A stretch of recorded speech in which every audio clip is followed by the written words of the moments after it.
사도행전 15장을 공부해 보도록 할 거야. 15장은 지난번에 얘기했듯이 예루살렘 회의야. 근데 이제 예루살렘 회의, 사도행전 28장까지 회의라는 그 사건은 이게 처음이자 마지막이야. 기록된 게. 그 회의가 없었다라는 게 아니라 최초이자 기록된 회의는 15장에 있는 이거 하나뿐이야. 근데 이 회의가 일어나게 된 계기부터 이렇게 쭉 이야기가 나오고 있거든. 그래서 이제 그거에 대해서 엄마가 이제 오늘 설명을 할 건데 15장을 5가지로 설명을 할 거야. 공부해 볼 건데 첫 번째, 바울이 예루살렘을 방문하게 되는데 3번째 방문이거든. 이번이 방문하게 돼 이제 15장에서. 근데 3번째로 예루살렘을 방문한 계기와 이유에 대해서 이제 공부를 할 거고, 2번째는 할례주의자들이 이제 안디옥 교회에 오거든. 근데 왜 안디옥 교회까지 와서 이렇게 할례를 주장했나? 그 주장한 이유에 대해서 우리가 공부할 거고, 3번째는 예루살렘 회의의 과정에 대해서 공부할 거야. 왜냐면 예루살렘 회의가 이렇게 이제 이루어지면서 이제 결론까지 도달하거든. 그 결론까지 도달하는 과정에 대해서 공부할 거고, 4번째는 예루살렘 회의에 무엇이 결정되었는지, 결정한 내용에 대해서 공부할 거고, 5번째는 예루살렘 회의는 어떤 의미를 가지는지, 어떤 의미를 지니는지에 대해서 이제 공부해 보도록 할 거야. 알겠지? 그러니까 뭔가 공부 되게 많이 하는 것 같지? 5가지 이렇게 쫙 공부를 하니까는. 보면은 첫 번째, 바울이 예루살렘을 방문하게 되거든. 근데 그냥 방문한 게 아니라 어떤 사람들이 찾아와. 그래서 그 사람들 때문에 이제 방문하게 돼. 그래서 보면은 1절에 보자. 어떤 사람들이 찾아왔는지.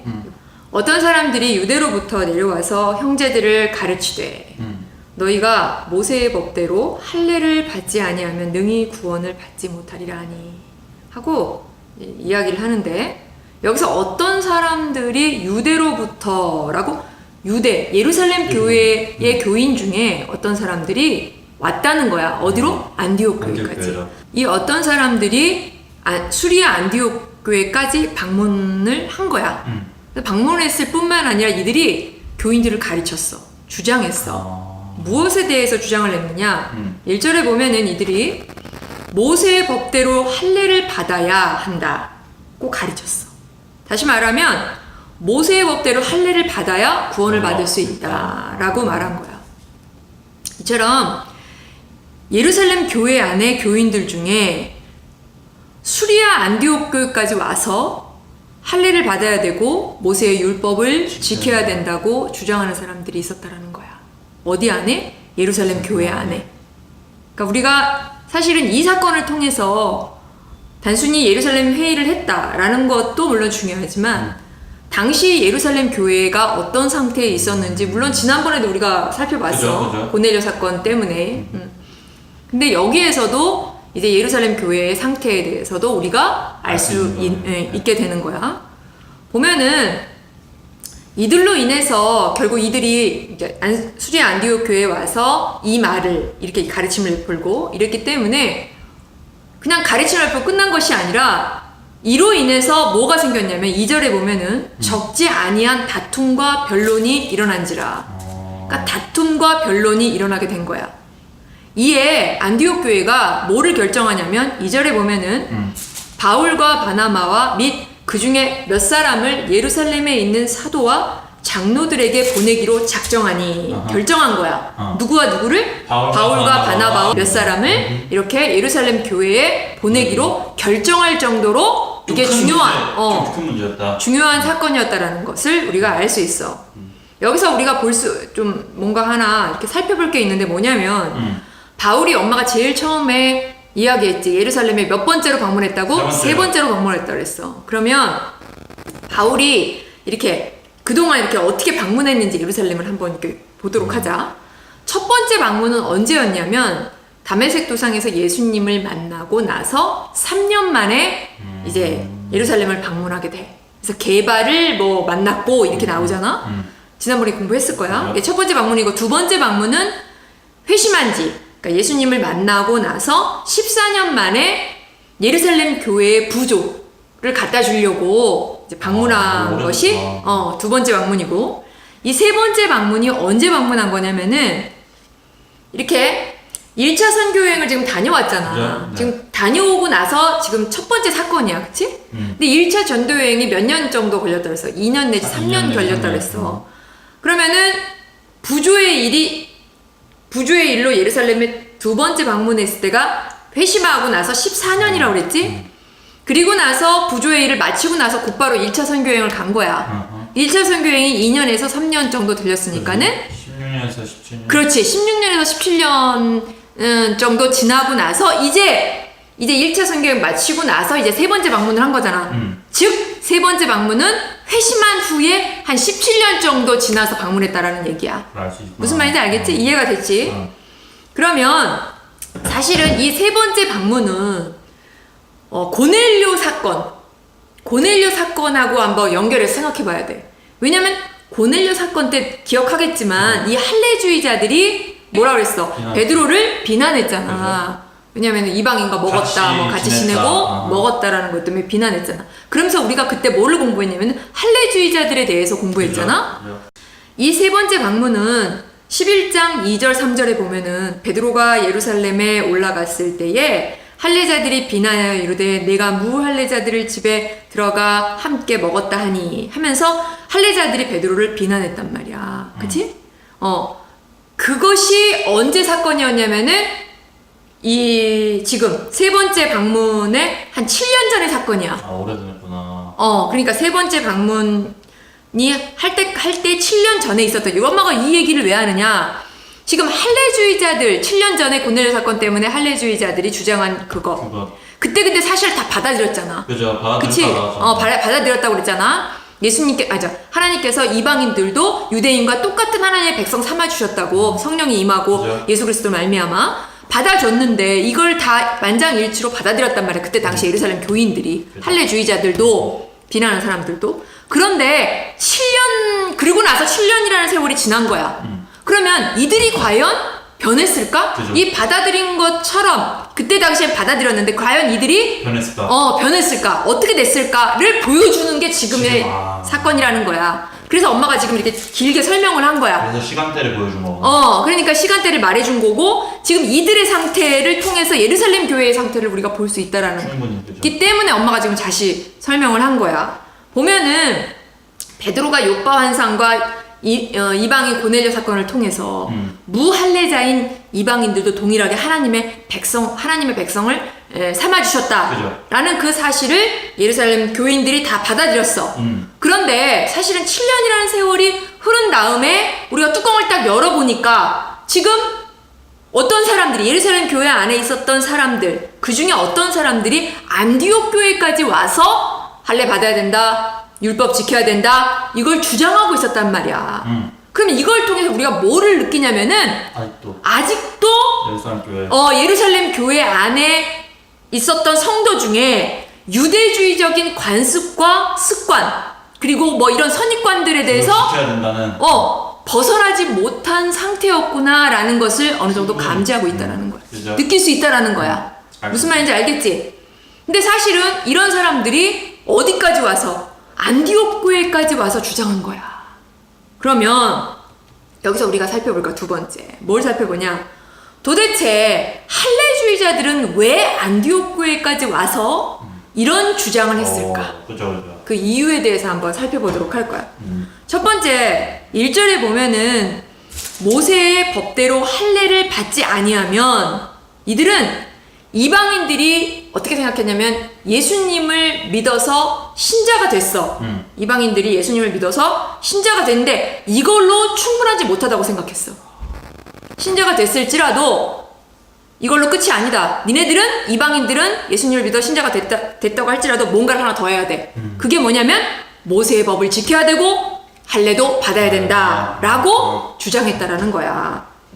근데 사실은 이들 역시 나사렛 예수가 메시아라는 사실을 믿지 않은 건 아니야. 그죠? 그 사실도 믿었어. 그죠? 그리고 예수님이 십자가에 못 박혀 죽으셨고 부활하셨고 승천하셨다는 사실도 믿었어. 그죠? 하지만 이들은 이것만 갖고는 구원을 받을 수 없다고 생각한 거야. 1절에 보면은 능히 구원을 받지 못하리니 이건 뭐냐면 예수님을 예수님을 믿었다는 사실만으로는 구원을 받을 수 없다라는 말이야. 그걸 말해주고 있는 거. 그러면서 구원받기 위해서는 뭐하고 뭐를 해야 된다? 할례도 받아야 되고 모세의 율법도 지켜야 한다. 만약 그렇지 않으면은 니네는 구원받은 게 아니다 라고 주장을 한 거야. 그랬을 때 한번 생각해봐. 이 말을 들은 수리아 안디옥 교회 이방인들을 신자들이 어땠을 것 같아? 겁에 질렸을 것 같아. 굉장히 구원을 못 받는다 그랬으니까 헷갈렸을 것 같아. 이게 뭔가? 처음 그럼 자기네들의 구원은 그러면은 구원받지 못한 건가? 그죠. 라고 하면서 술렁술렁 했을 것 같아. 당연한 거죠. 이처럼 여기서 보면은 1절에서 능히 구원을 받지 못하고 이렇게 주장한 이유는 뭐냐면은 그 근거를 자기네 나름대로 근거를 둔 거야. 뭐에 뒀냐? 예수님이 메시아라는 사실을 부인한 게 아니야. 그래 좋다. 예수님이 메시아다. 근데 모세의 가르침, 모세의 법이 메시아의 기초다. 다시 말하면 메시아의 기초는 모세의 법, 모세의 가르침이다. 그죠. 라고 생각한 거야. 그러므로 메시아이신 예수님을 믿었다 할지라도 메시아의 기초인 모세의 법, 모세의 가르침을 배우고 지키지 않으면 니네가 구원받은 게 아니다. 다시 말하면은 모세의 가르침과 모세의 법을 지켜야지만 구원을 받은 거다. 라고 주장한 거야. 이렇게 주장을 한 거야. 그래서 5절에 이방인들에게 할례를 행하고 모세의 율법을 지키라 라고 이렇게 주장을 하게 된 거야. 근데 사실은 이들이 이처럼 주장한 궁극적인 근본적인 이유가 있었어. 그게 뭐냐면은 지금까지 이방인들은 사실은 하나님과 무관한 존재들이었어. 그죠. 완전 모르는. 그렇지. 인류의 역사 이래로 어때? 이방신을 섬기면서 하나님을 떠나서 산 사람들이야. 지금까지.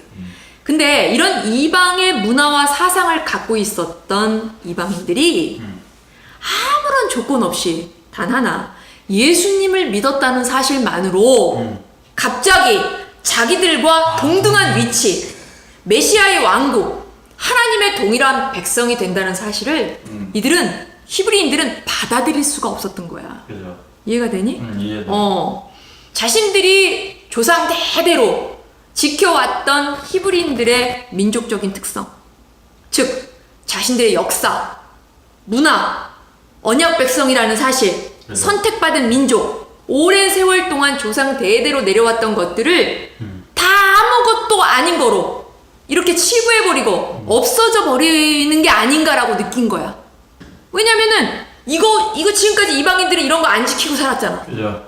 그리고 지금 지켜야 된다 이런 말들도 없어. 그냥 예수님으로 말미암아 구원받았다 끝. 그죠. 이런 사실을 이들은 받아들일 수가 없었던 거야. 그러니까 어떻게 해서든지 어떻게 한 거야? 니네들도 이거 지켜야 된다. 전통 지켜야 되고 율법 지켜야 되고 할례도 받아야 된다. 이렇게 했던 거야. 주장했던 거야. 이해가 되니? 그러므로 이방 사람들도 예수님을 믿었다 할지라도 히브리 사람처럼 5절에서 할례를 행하고 모세의 율법을 지켜야 비로소 언약 백성, 하나님의 백성이 될 수 있다고 주장한 거야. 그러면 지금 보면은 계속 할례를 주장하잖아. 그치? 그럼 도대체 할례가 뭔가? 할례의 진정한 의미에 대해서 우리가 한번 궁금하긴 해. 뭐가 그렇게 할례를 살펴보도록 할 건데, 사실은 5절에서 보면은 할례를 행하라 하면서 할례를 행하고 라고 주장하고 있잖아. 이 할례는 하나님을 위해서 구별된 백성, 즉 오직 하나님을 위해서 구별된 백성이니까는 누구의 통치만 받아? 하나님의 통치만 받잖아. 오직 하나님의 통치만 받으며 누구만 의지하고 살아? 하나님만을 의지하고 살아야 하는 백성을 상징한 제도, 의식이 바로 할례야. 표식이구나. 그렇지. 다시 말하면 오직 하나님의 뜻과 영광을 위해서 사는 백성, 즉 하나님의 어떠하심을 이 땅 가운데 드러내며 사는 백성임을 상징하기 위해서 할례라는 제도를 하나님께서 만드신 거야. 그런데 이스라엘 사람들은 이 할례의 제도를 만든 이유와 목적, 그 의도는 생각하지 않았어. 다시 말하면 할례의 정신을 잃어버린 거야. 이 의미를.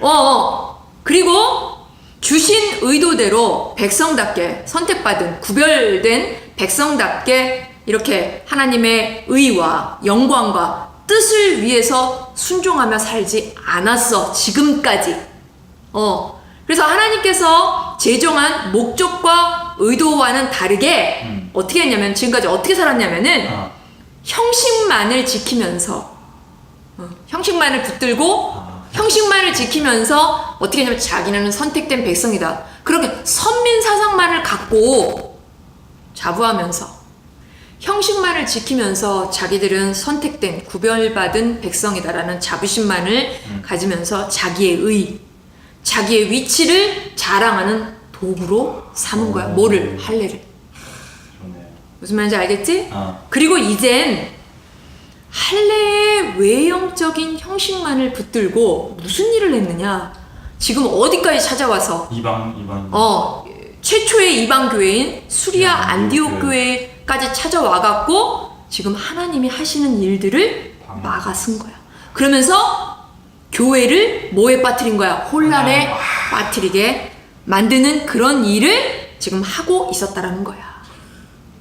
여기까지 우리가 보면서 뭐를 생각해야 되냐면은 그 고넬료 사건, 고넬료 사건으로 인해서 할례주의자들이 등장하면서 이제 이렇게 일이 벌어졌잖아. 베드로를 통해서. 그때에는 이 교회 안에 있었던 할례주의자들이 이방인들과 상종을 금하면서 이방인들에게 복음을 전해서 하나님의 백성이 된다라는 사실에 대해서 받아들일 수가 없었어.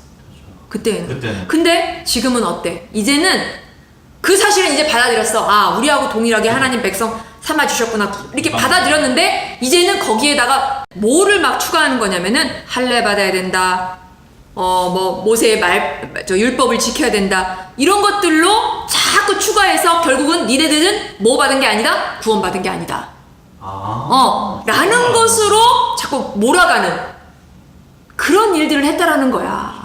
지금 사실은 근데 그 사람들이 어떤 사람이라고? 예루살렘 교회 안에 있었던 사람들이었다라는 거야. 그러면 예루살렘 교회가 어떤 상태였는지 우리가 약간은 짐작할 수 있겠지? 그러면 그 다음에 보자. 바울이 예루살렘 교회에 방문한 근본적인 이유에 대해서 우리가 한번 보도록 할 거야.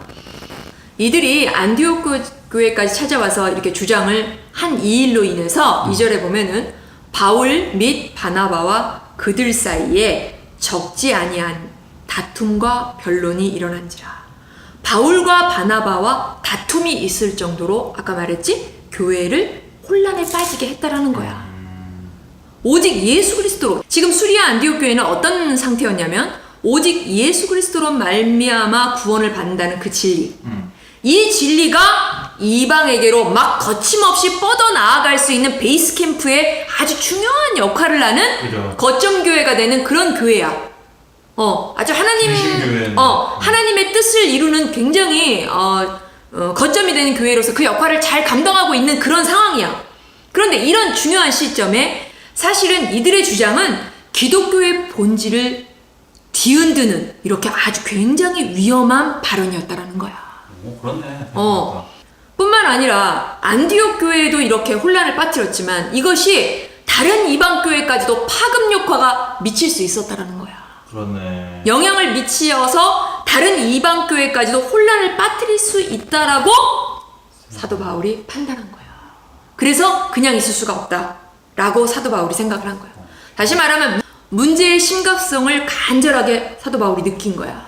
그래서 예루살렘 교회 사도들과 지도자들을 만나기로 결정한 거야. 왜냐면 예루살렘 교회의 사도와 지도자들이 이에 대해서 어떤 생각을 하고 있는지 알아보기 위해서, 그리고 이를 상의하기 위해서 지금 예루살렘 교회로 향하야겠다라고 결정하게 된 거야. 왜냐하면 사도 바울이 예수님께로 이렇게 받았잖아, 진리를. 그죠? 자신이 받은 진리와 사실은 예루살렘 교회 안에 있는 사도들도 같은 진리를 받은 사람들이야. 그죠. 그렇지? 다른 진리를 받은 게 아니잖아. 그죠. 같은 진리를 받았기 때문에 이를 의논하기 위해서 바울과 바나바 및 그 중에 몇 사람이 예루살렘으로 가기로 결정을 한 거야. 무슨 말인지 알겠지? 그 의도를.